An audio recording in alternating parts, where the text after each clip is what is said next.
There's a reason I'm smiling broadly today. Right. So last week we brought you part 1 of our conversation on financing options when it comes to home ownership.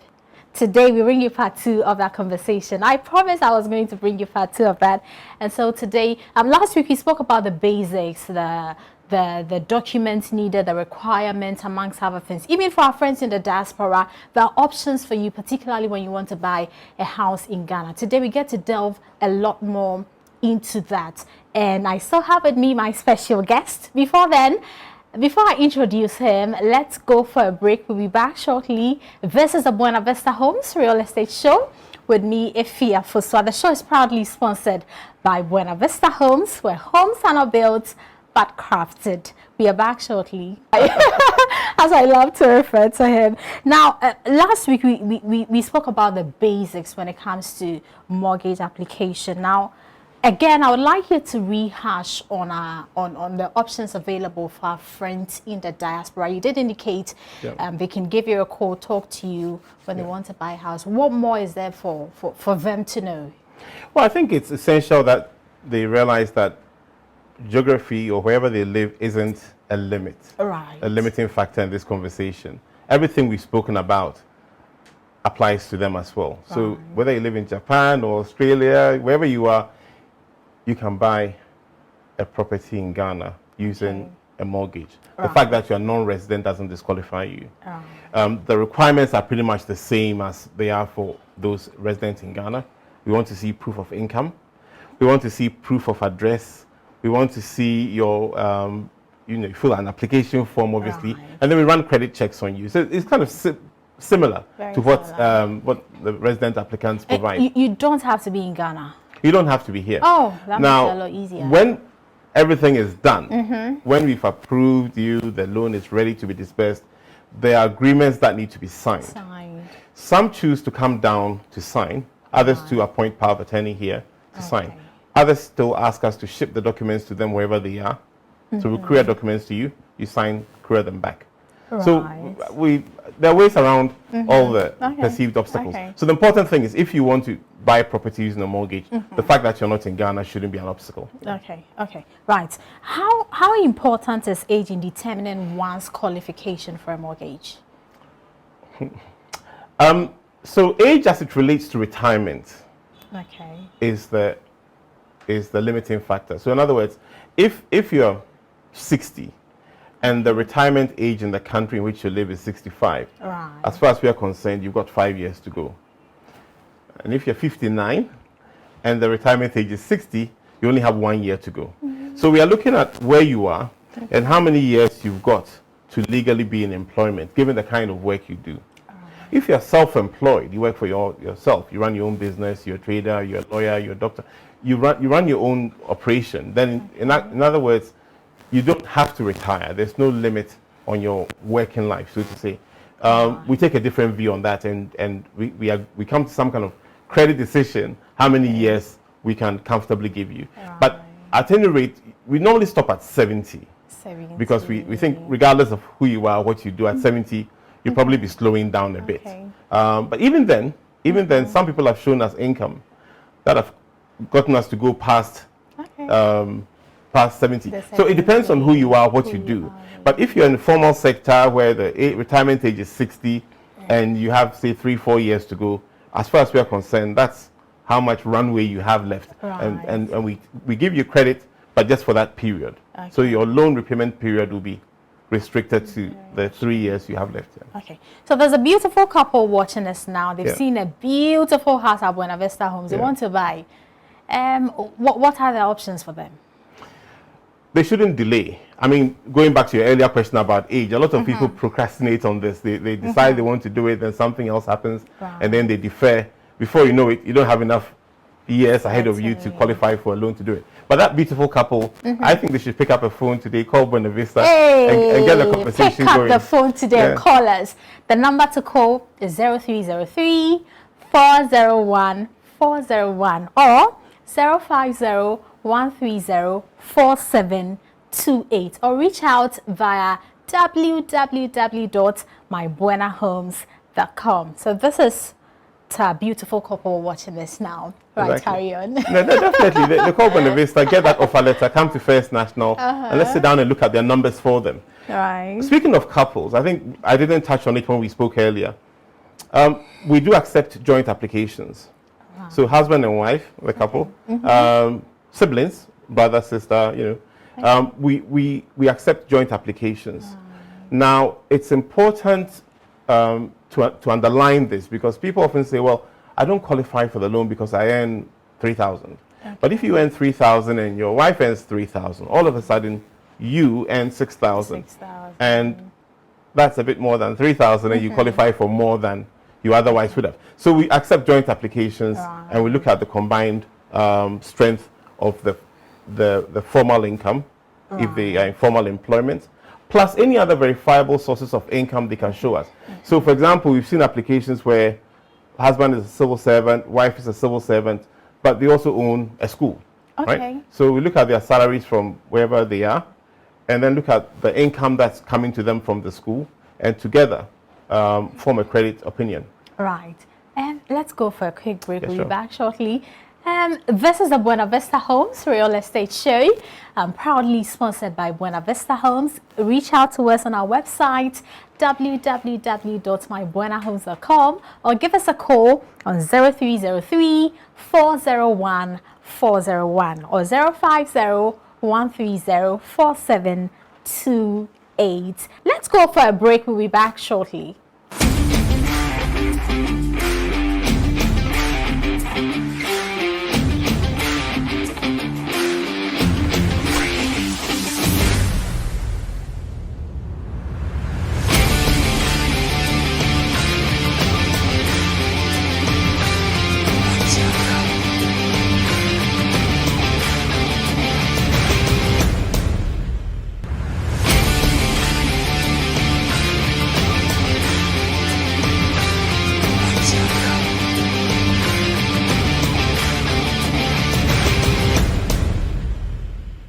Are enjoying the conversation. Right, let's now talk about defaulting payments. At what point do we say one has defaulted in the payment of their mortgage?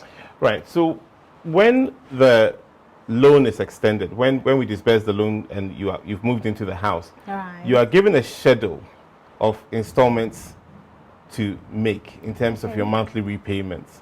So depending on the length of or the duration of your loan, you'll be told to make, say, 120 payments or 180 payments over a period of 10 or 15 years respectively. Now, along the way, your circumstances could change. You could lose your job, you could fall ill, your business could get into some kind of difficulty. And that could make it impossible for you to make the installments in full and on schedule, right? So the best advice then is to reach out to us immediately to let us know what is happening, and therefore to let us then be able to sit down with you and agree how we are going to work around the situation. The last thing you want to do is to just switch off your phone and pretend you don't have a loan. Do you have experiences like that? People switching off their phones? Yes, I mean, some people just think if you ignore the loan, it will go away. Okay, really? But it doesn't quite work like that. I mean, you're just saving up trouble for yourself, because the interest clock keeps ticking and we don't know where you are, we don't know what's going on. But I don't think that's the best advice. Sometimes they consult their friends who tell them to do things like that. But I think the best approach is to come clean and say, I have a problem, I lost a container here, or something happened, give me 3 months, I'll sort it out, or give me 6 months and I'll sort it out. And there's a credit team that looks at situations like that. We'll come to some kind of working arrangement. And then at the end of that period, we meet again to see if we are back on track. At some point, when it becomes very clear that the situation is, it's not getting anywhere, it's the end of the road, then we have to call default and say this loan cannot go ahead. It's too much of a burden given wherever you find yourself. And we need to liquidate the loan. We need to stop the loan, recover the amount you owe us. Again, contrary to public opinion, it's not done in a rush. It's usually a judicial process. We go to court. So there's a whole court structure around this, and we get the court's permission to sell the property, and we take the amount you owe us, and then if there's anything left over, you get that back. So normally there's an auction process somewhere in there where there's an auctioneer. So it's very fairly done. And if there's a balance left, you get that. And then we call it a day.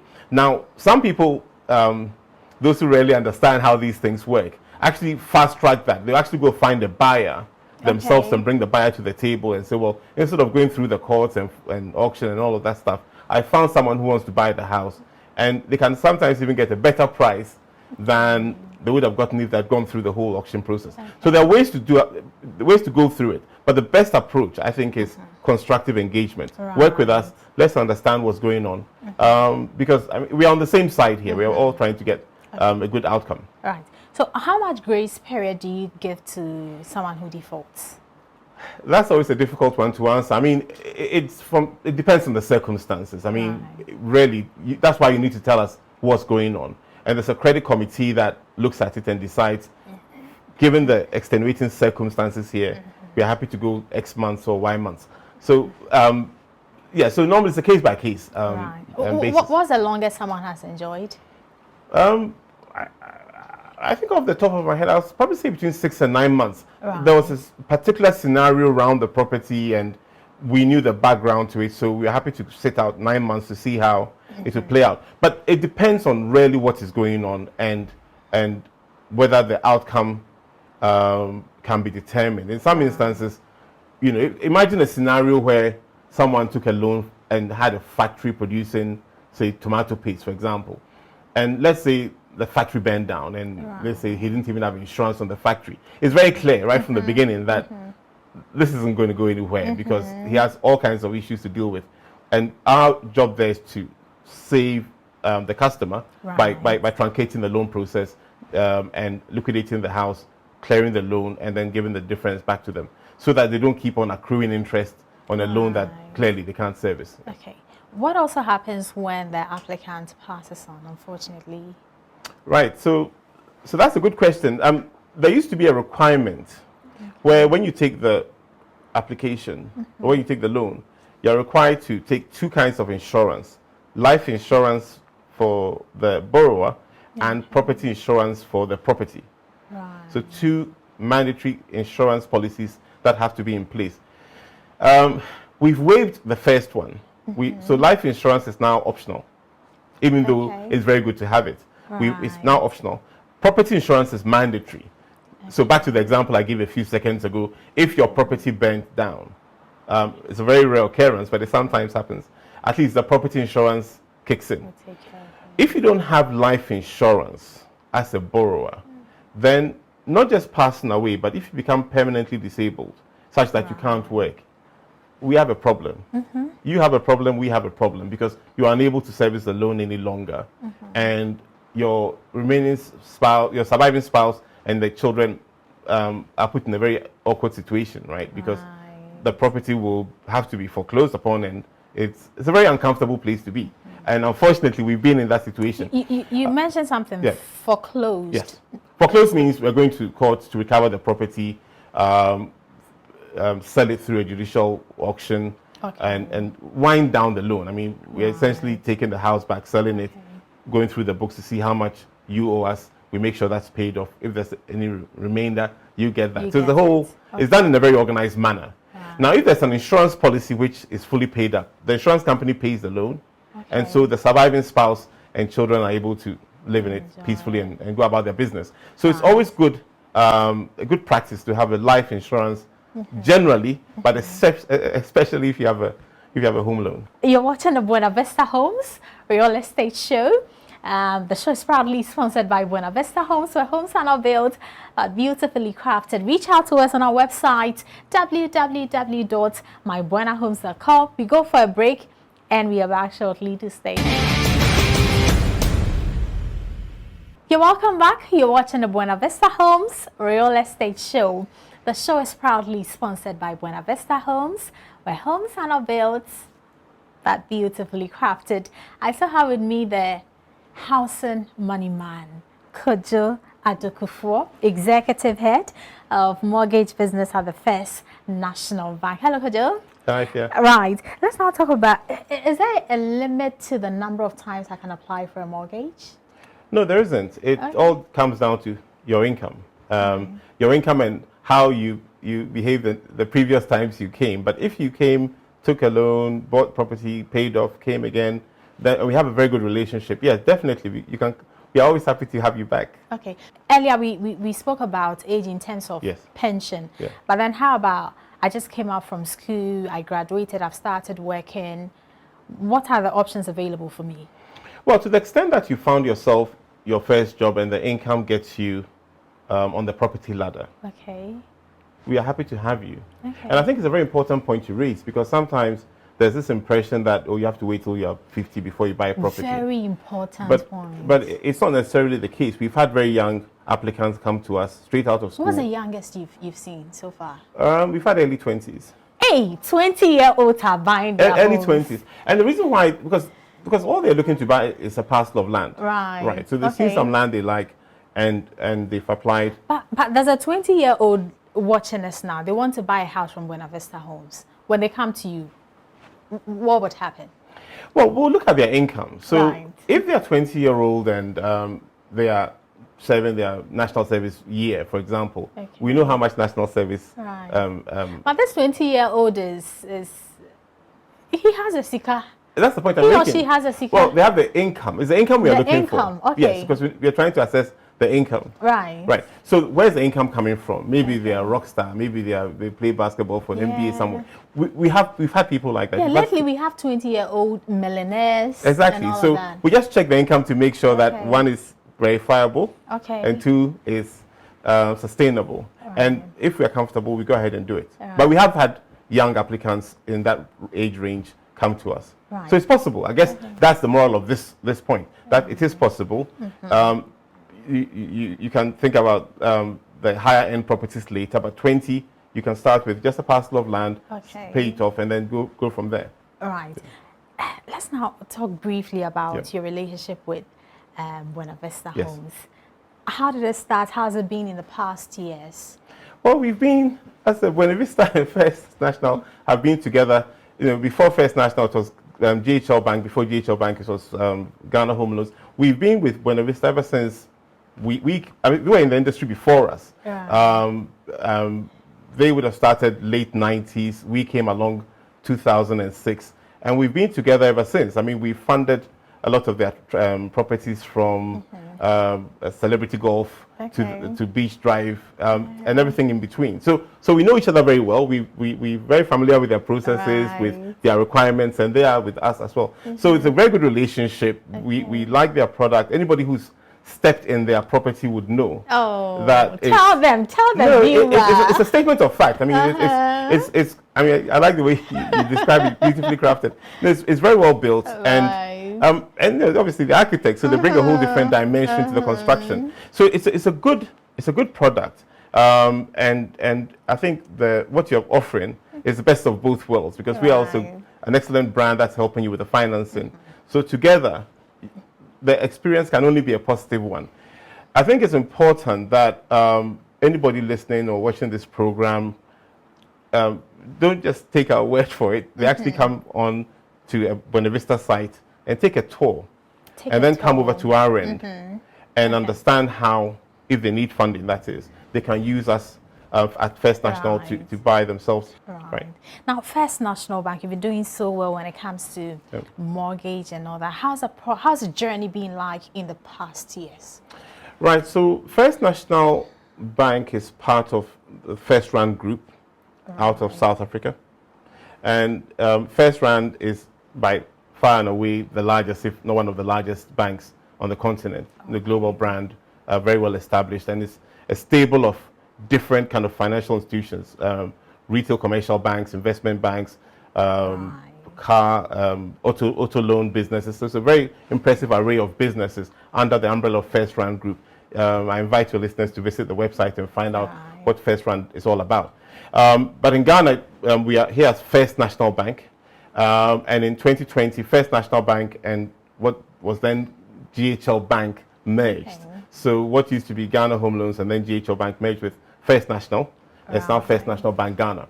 And so again, two great brands coming together again to give the best of both worlds in terms of universal banking experience, the home loans product, and everything you could think of. So when when your borrower or your home buyer comes to us, they've been to Buena Vista, they've chosen a house, they've come to us, they've taken a home loan, they've bought the property, they've moved in.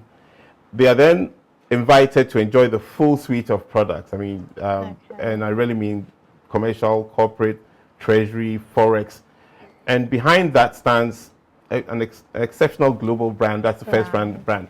So it's an awesome experience. I mean, those who are in there will tell you the kinds of products and services that are then opened up to the individual. So you come in first with a Buena Vista house, you take a home loan, you take the loan, you get a First National Bank account, and then all of a sudden the doors open and it's a buffet of world-class products, banking products available for you to choose from. And I think it's important that viewers and listeners understand this, because you're not just coming to us for a home loan. We want to have a banking relationship with you, through and through. Yes. Yeah, I'm sure our viewers would want to see you again. Absolutely. Yeah, we want to see more of First National Bank on the Buena Vista Homes Real Estate Show. Interesting, but thanks so much for your time on the Buena Vista Homes Real Estate Show. It's been an honor engaging you. So I have an engaging Kojo Adokufo, Executive Head of Mortgage Business at the First National Bank. So Kojo, the house and money man, has spelled out all you need to know when it comes to mortgage application, your desire to own a home at Buena Vista Homes. You know, it's a lot easier, so just give us a call.